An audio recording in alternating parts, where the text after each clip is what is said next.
Nachiketa, the story unfolds long before an ancient time where his father organized a great sacred sacrifice to fire that's called Biswajit Havan.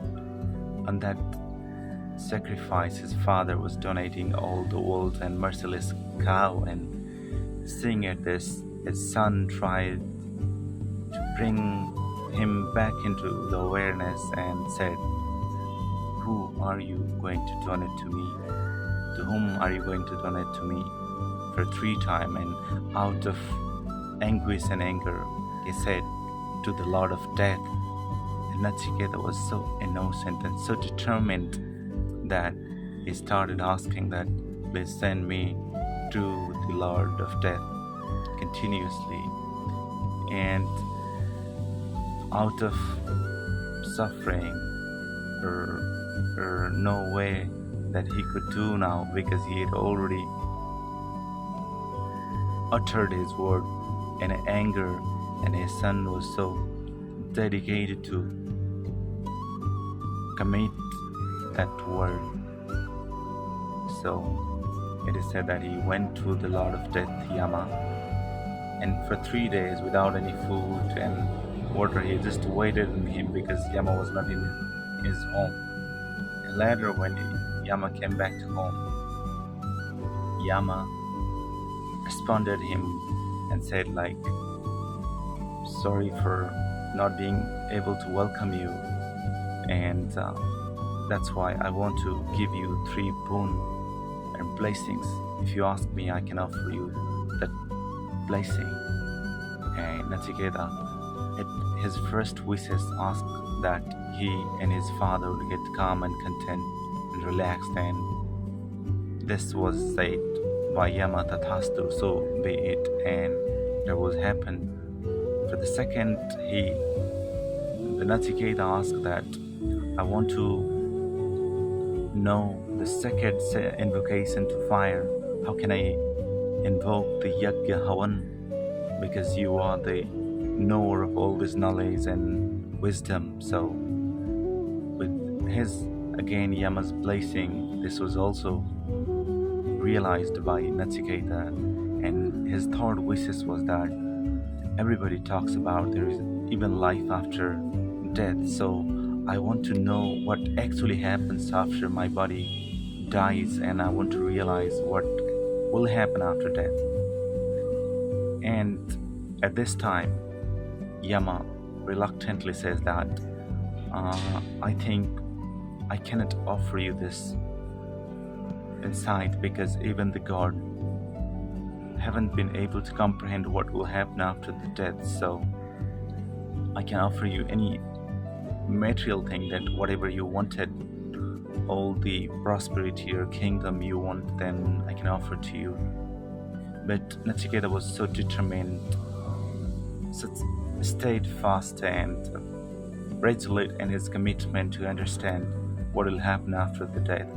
So he quitted all this offering of materialistic desire that could be fulfilled, and asked that, "I want to know only this, even if I am going to lose this very body."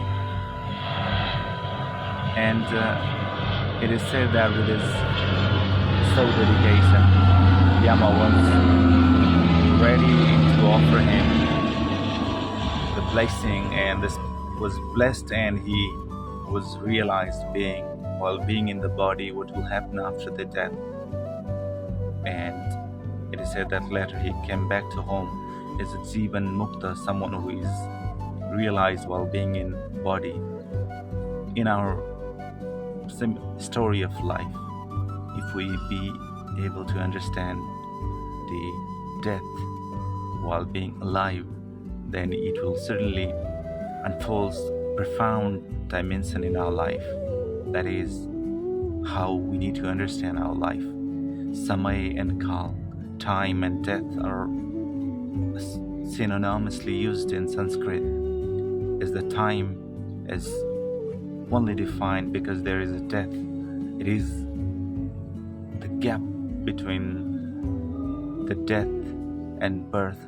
That's why there is a continuous phenomenon of time and something that is beyond the time, that is called atit, or beyond the time, a timeless is the someone who has been able to realize the death, or immortality is the very ultimate seeking of being, and the very concept that will illuminate or enlighten us is that there is a possibility for us to understand and unfold this dimension where we could reach to this blessing through our purity in heart, constant and perseverant quest to unfold it, and a grace by the cosmic source, or the very Param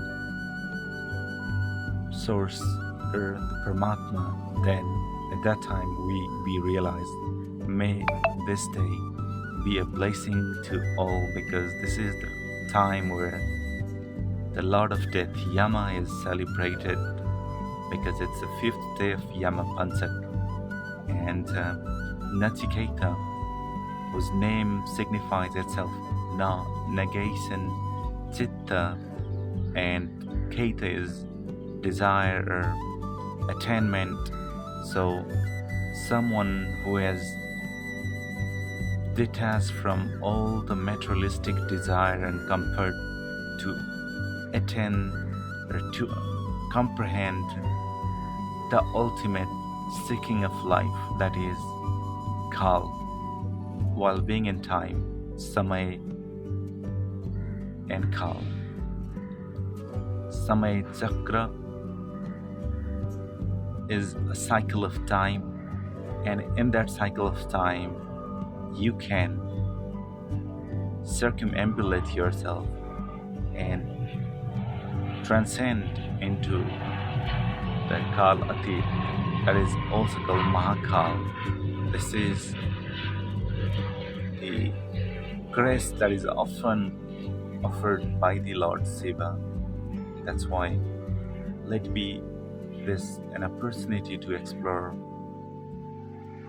the deep yourself and unfold that dimension where we can be alive perpetually. Namaste.